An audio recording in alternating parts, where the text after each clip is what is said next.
Alright, let's talk about Life of Chuck. More like Life of Who Gives a Fuck. Life of Chuck is a very perplexing movie, for I saw no trailers leading up to it. One could even say the film was thrust upon me on a whim. But as you're watching, you can't help but ask yourself, why haven't I seen any trailers? Tom Hiddleston is in it. It's based off a Stephen King novel, written by Mike Flanagan, who's made some of the best Netflix dramas that I've seen, all wrapped together perfectly in a package that I would call a fantastic first act. For you see, this movie is told in reverse. The third act, where the world actually ends, is how it begins. But this is what brings so much interest to the movie. Who is this Chuck? How does the entire world know about him? Why are economies failing because Chuck's not around anymore? It is to the point that all of reality is failing because of this Chuck figure, as one of his ex-teachers runs around town frantically trying to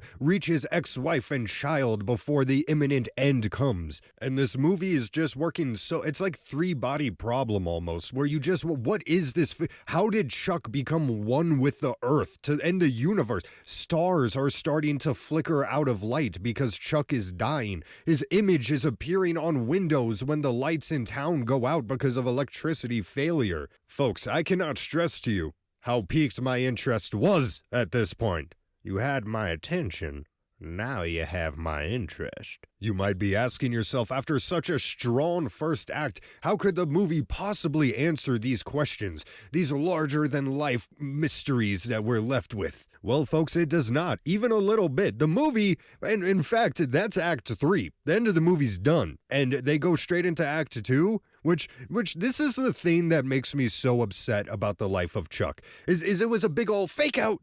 Fake out! Oh, you thought you were gonna get some mind-boggling, paranormal, psychological, crazy Stephen King, Mike Flanagan drama horror? Fake out! No, you're gonna get a movie about dancing. You're gonna get a movie about Tom Hiddleston dancing.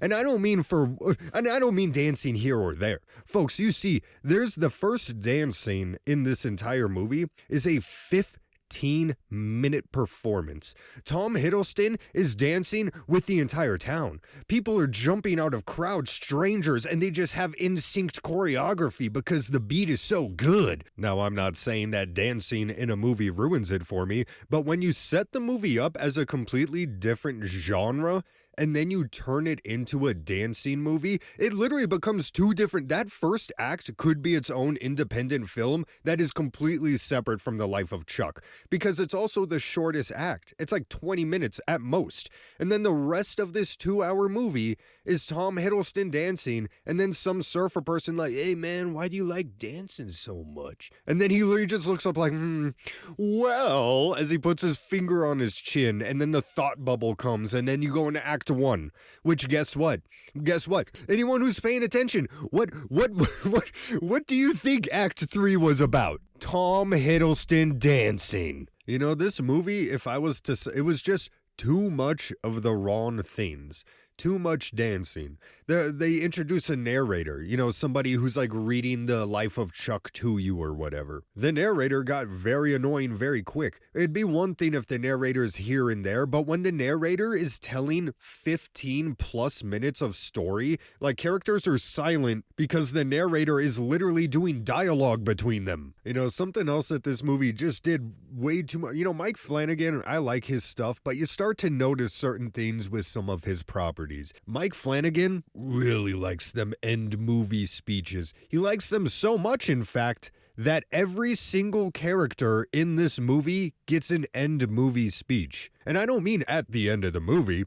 Within the first 5 minutes of the movie, you have someone already giving an end movie speech, each of them being at least 3 to 5 minutes, as it just slowly pans into their face, as they're just staring at you, saying the most gobbledy garbage. But then the speeches are supposed to be important, because the whole cool first act is just some dumb metaphor that his third grade teacher told him when he wanted to just dance. Which brings us to the other thin story plot besides dancing. There was more than just dancing. So there's a room in his grandpa's house. This room that his grandpa's been in, and he's super messed up because of it. He's got PTSD. He's an alcoholic because of the things that he has seen in this room alone. They set this room up to be so, because you're still watching when they start setting up the room with it in mind that you're like, oh yeah, this is going to be some cool movie. It's going to go into like space and be crazy, 3-body problem. And it's just so disappointing. When they finally get to the room,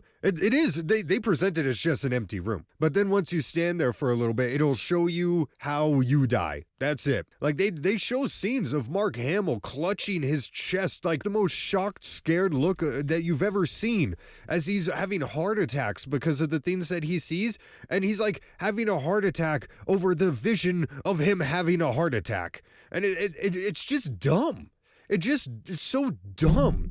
And they set it up so good, and they keep this mystery going throughout the entire movie just for the worst payoff I've seen in a long time. I've never been faked out this hard in a movie. I've never had such a lie built on in front of me, such a puppeteer show. Needless to say, I do not recommend this movie. I did not think it was good. The entire theater that I was in, nobody thought it was good. Everybody hated it. I asked them.